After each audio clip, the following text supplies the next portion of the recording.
Hello friends, இன்றைக்கி ஒரு சிம்பிளான ஒரு புளியோதரை ரெசிபி தான். அதுக்கு வந்து பார்த்திங்கன்னா ஒரு 100 கிராம் போல் புளி எடுத்து நான் அதாவது 2 நெல்லிக்காய், பெரிய நெல்லிக்காய் அளவு 2 நெல்லிக்காய் அளவு எடுத்து ஊற வச்சுருக்கேன். ஒரு 6 வரமிளகாய் வந்து இப்படி பிச்சு போட்டு வச்சுருக்கேன். ஒரு 6 மிளகா வந்து அப்படியே வச்சுருக்கேன். இதோட வந்து வேர்க்கடலை வந்து ஆப்ஷனலு. இதோட பெருங்காயம், அதுக்கப்புறம் மஞ்சத்தூள், புளி பாருங்கள் எடுத்து நல்லா கரைச்சி வச்சுட்டேன் பாருங்கள்.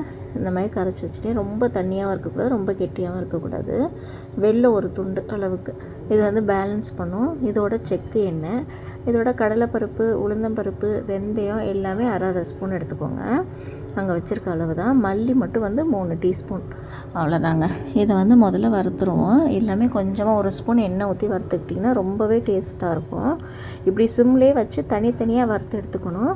நல்லா செவக்க வறுக்கணும். அதை கருகியும் போகக்கூடாது. அந்த மாதிரி நீங்கள் பார்த்து வறுத்துக்கங்க. அந்த கட் பண்ணி வச்சுருந்தால அந்த மிளகா வந்து தாளிக்கும் போது போட்டுக்கணும். இப்போ வந்து இந்த பவுடர் ரெடி பண்ண மட்டும்தான், இந்த புளியோதரை பவுடர். இது வந்து பார்த்திங்கன்னா சிம்பிளாக அந்த கோயிலில் செய்கிற புளியோதரை மாதிரி வரும், அந்த டேஸ்ட் கொடுக்கும். நல்லெண்ணெய் ஊற்றியாச்சு, கடுகு போட்டு நம்ம பிச்சு வச்சுருந்த வரமிளகா, மஞ்சத்தூள் போட்டுட்டு அப்படியே நம்ம புளி கரைச்சலை ஊற்றிக்கலாம்.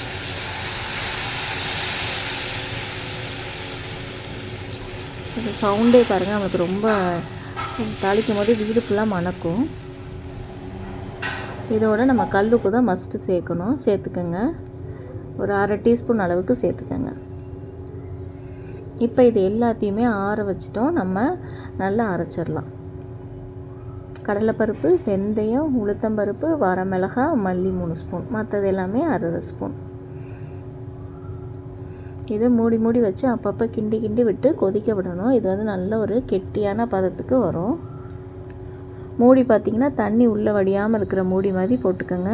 இல்லைன்னா அது வந்து மேலே தெரித்து அடுப்பு ஃபுல்லாக நாரடிச்சிடும்.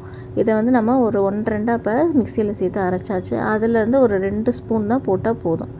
மற்ற பொடியை நீங்கள் ஒரு டப்பாவில் போட்டு இல்லை பாட்டிலில் போட்டு ஃப்ரிட்ஜில் ஸ்டோர் பண்ணிங்கன்னா சாம்பார் சாதத்துக்கு, சாம்பாருக்கு எதுக்கு வேணால் யூஸ் பண்ணிக்கலாம். அப்படியே உங்களுக்கு ஹோட்டல் சுவையில் ஒரு சாம்பார் கிடைக்கும். இப்போ கொஞ்சம் கொஞ்சமாக திக்காகுது. இந்த ஸ்டேஜில் நல்லா நீங்கள் அடுப்பை குறைச்சி வச்சு அப்பப்போ கிண்டி விடணும். இல்லைனா இது அடுப்பு மேடை, அப்புறம் அடுப்பு ஃபுல்லாகவே தெரித்து உங்களுக்கு ஃபுல்லாக ஸ்பாயில் ஆயிரும், ஒட்டிடும். இந்த மிக்ஸி தண்ணியை வந்து நீங்கள் நல்லா கழுவிட்டு அந்த புளி கரைசல் கொஞ்சம் இருக்குது பாருங்கள், இதையும் கழுவி வச்சுக்கிட்டிங்கன்னா நாளைக்கு சாம்பார் வைக்கும்போது இதை ஊற்றுனீங்கன்னா ரொம்பவே டேஸ்ட்டாக இருக்கும் சாம்பார். ட்ரை பண்ணி பார்த்துட்டு சொல்லுங்கள். புளியோதரை வந்து நம்ம கோயிலில் ரொம்ப விரும்பி சாப்பிடுவோம். இதில் இன்னொரு ட்ரிக்கும் இருக்குது. இப்போ நம்ம புளி காய்ச்சல் வந்து நல்லா ரெடி ஆயிடுச்சு. இப்போ கடைசியாக வெல்லம் போட்டுட்டு ஆஃப் பண்ணி வச்சுருங்க. ஒரு அப்படியே கொஞ்சம் நேரம் கொதிச்சோன்னு ஆஃப் பண்ணிடுங்க. இதில் பார்த்திங்கன்னா நான் வேர்க்கடலை, அதுக்கப்புறம் கறிவேப்பிலெல்லாம் சேர்க்கலை. நீங்கள் எப்போ சாதம் கிளற போகிறீங்களோ அப்போ கொஞ்சமாக நல்லெண்ணெய் ஊற்றி அதில் வந்து வேர்க்கடலை வறுத்துக்கோங்க. சாதத்தை வந்து வடித்த சாதத்தை நல்லா ஆற வச்சுட்டு 1 ஸ்பூன் நல்லெண்ணெய், 1 ஸ்பூன் உப்பு சேர்த்து வேர்க்கடலை வறுத்ததை கொட்டி பச்சையாக கருவேப்பிலையை போட்டு பிசைஞ்சு சாதம் பண்ணி பாருங்கள், சூப்பராக இருக்கும். கருவேப்பிலையை வந்து தாளிக்காதீங்க எண்ணெயில் போட்டு. அப்போ வந்து சூப்பரான நம்மளுக்கு புளியோதரை கோயில் ஸ்டைலில் வந்து நல்லாவே இருக்கும். இதுதான். இதுவே பார்த்திங்கன்னா ஊர் பக்கம்லாம் எதுவுமே இந்த வறுத்த பொடியெலாம் இல்லாமல் வெறும் புளியோதரை தனியாக அப்படி செய்வாங்க.